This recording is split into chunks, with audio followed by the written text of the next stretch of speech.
Already 'cult బొమ్మ' అని ఒక టైటిల్ పెట్టారు కదా! మళ్ళీ మీరు కూడా కల్ట్ అని పెడుతున్నారేంటి? కల్ట్ బొమ్మనా? ఆ! ఎస్‌కేఎన్ అంటే బేబీ సినిమా చేసినటువంటి ఏమో మేము డైరెక్టర్. రిజిస్ట్రేషన్ చేసుకున్నాం సార్. ఎవరి దగ్గర కల్ట్ లేదు, కల్ట్ బొమ్మ లేదు, హ్యాష్‌ట్యాగ్ కల్ట్ లేదు. అసలు కల్ట్‌కి సంబంధించిన ఏ ఆల్రెడీ టైటిల్ ఆయన లేదు. అనౌన్స్ కూడా చేసుకున్నాడు. అంటే కల్ట్ బొమ్మ. రిజిస్ట్రేషన్ నేను చేసుకున్నా కదా సార్. హ్యాష్‌ట్యాగ్ రిజిస్ట్రేషన్ అయితే నేనే చేసుకున్నా. విశ్వక్ సార్ విశ్వ గారు ఇక్కడ ఇప్పుడు పెద్ద హీరోలు అంటేనే సినిమాలు నడవడం లేదు. 25 మంది కొత్త వాళ్ళతోని చేయడం అనేది రిస్క్ కదా. మరి నా నా ముక్కు ముఖం ఎవరికి తెలియదు. ఇప్పుడు కూర్చొని మాట్లాడుతున్నా కదా సార్ మీతో.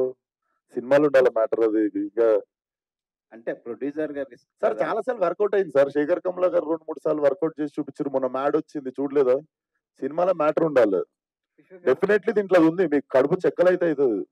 అయితే మీరు పడ్డ అవస్థలు కొత్త వాళ్ళు పడకూడదనే అంత అంత బాబాజీ మోటివేషన్స్ ఏం లేవు సార్. నాకు మజా వస్తుందని చేసుకుంటున్నా సినిమా. ఇప్పుడు ప్రజాసేవ చేసి నేను ఏదో ఉద్ధరిద్దామని అస్సలు బయటికి రాలేదు. విశ్వ గారు మరి మీకు మీరు కల్ట్ అని ఎప్పుడు ఫీల్ అయ్యారు? లేదు మా వాడు అంటుండే అన్న టైటిల్ బాగుంది మన సినిమాకి పెట్టుకుందాం అన్న అన్నాడు.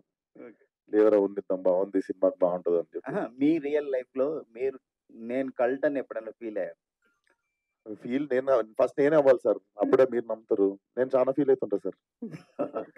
విశ్వ గారు ఈ కల్ట్ #కల్ట్ అనేది డ్రగ్స్ నేపథ్యంగా రాబోతుందని మీ పోస్టర్ చూస్తే ఫస్ట్ లుక్ చూస్తే అర్థం అంటే బేసికల్లీ సినిమాలో కొన్ని లేయర్స్ ఉండబోతున్నాయి అని చెప్పి యాడెడ్ దిస్. లేయర్స్ మీరేంటో మళ్ళీ దీనికి ఇన్స్పైర్ అవుతుందని చెప్పి రైట్ అంటే మీ కథ నేపథ్యం ఏంటో పూర్తి స్థాయిలో తెలియదు కాబట్టి సో మీరు say to know drugs #cult అన్నారు. అవును ఇండస్ట్రీకి సంబంధించి ఇప్పటికే డ్రగ్స్ విషయంలో చాలా వివాదాలు ఎదుర్కొంటుంది.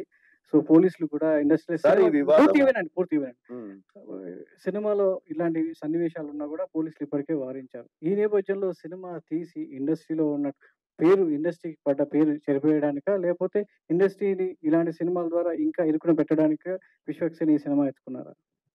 బేసిక్ అంత ఆలోచించలేదు సార్. ఈ సినిమాలో ఒక లేయర్ దగ్గర కొన్ని ఇన్సిడెంట్స్ ఉన్నాయి. సో పోస్టర్ డిజైన్ లో డెఫినెట్లీ అవి ఉన్నందుకు I do not wanted to glorify them. Definitely సినిమాలో మేము ఒక మంచి విషయమే చెప్తున్నాం. సో దాని పోస్టర్ నుండి స్టార్ట్ చేసిన అంతే. విశ్వక్ గారు సార్ ఉంది సార్. నేను రిలీజ్ దగ్గరలో చెప్తా. వియట్నాం లో జరిగిన ఒక రియల్ ఇన్సిడెంట్ గురించి నుండే ఇన్స్పైర్ అయ్యి నేను రాసిన ఇది. నేను అది మీకు రిలీజ్ కి దగ్గరలో ఉన్నప్పుడు ఐ కెన్ స్పీక్ మోర్. చాలా ఎక్సైటింగ్ ఉంటుంది ఆ పాయింట్. మీకే చిప్పలు వేసిపోతుంది అసలు ఇట్లా జరిగిందా నిజంగానే. జరిగింది కూడా 1 year బ్యాక్. నా పర్సనల్ లైఫ్ లో కాదు. నేను పోలేదు సార్ వియట్నాం.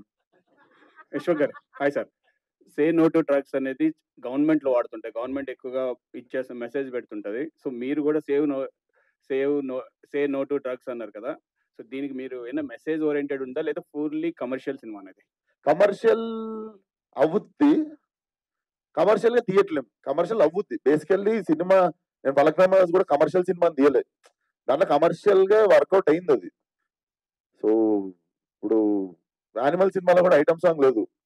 బట్ కమర్షియల్ గా వర్కౌట్ అయింది. ఆ కమర్షియల్ ఎలిమెంట్స్ అని కాదు. కమర్షియల్ గా వర్కౌట్ అవుతుంది సినిమా. కానీ తీయడమే ఇది కమర్షియల్ గా తీద్దాం అని చెప్పి తీసింది కాదు. డెఫినెట్లీ వెరీ కొలోకియల్ గా ఉంటుంది సినిమా. డైలాగ్స్ కానీ యాక్టింగ్ కానీ ఏది చూసినా మీకు సినిమా చూసినట్టు ఉండదు. చాలా చాలా న్యూ ఏజ్ కొలోకియల్ గా ఉంటుంది సినిమా. స్టోరీ రైటర్ మీరే కదా. దీనికి ఏమైనా మెసేజ్ ఇస్తున్నారా యూత్ కానీ స్టూడెంట్స్ కానీ? ఇప్పుడు చాలా డ్రగ్స్ వలన గవర్నమెంట్స్ ఎక్కువగా ప్రెజర్ చేస్తున్నాయి తగ్గించమని. అసలు మాట వినకూడదు అని చెప్పి లేటెస్ట్ వచ్చిన గవర్నమెంట్ కూడా చెప్తుంది. మెసేజ్ నా సినిమా ద్వారా ఇస్తున్నానా అంటే అది ఇంటెన్షన్ అయితే నాది కాదు. డెఫినెట్లీ ఒక మంచి మాట అయితే చెప్తున్నా సినిమాతో. అండ్ అపార్ట్ ఫ్రమ్ డ్రగ్స్ ఇంకొక నార్మలైజ్ అవ్వాల్సిన విషయం కూడా ఒకటి ఉంది దీంట్లో. మనం హేళన చేసే విషయాలు చాలా ఉన్నాయి. మనం ఇప్పుడు దీన్ని కొంచెం స్ట్రాంగ్ ఉంది ఈ టాపిక్ గురించి మాట్లాడుతున్నాం. కానీ సినిమాలో మీరు యాక్చువల్లీ సినిమా చూసిన తర్వాత దీనికంటే సీరియస్ టాపిక్ ఇంకోటి ఉంది.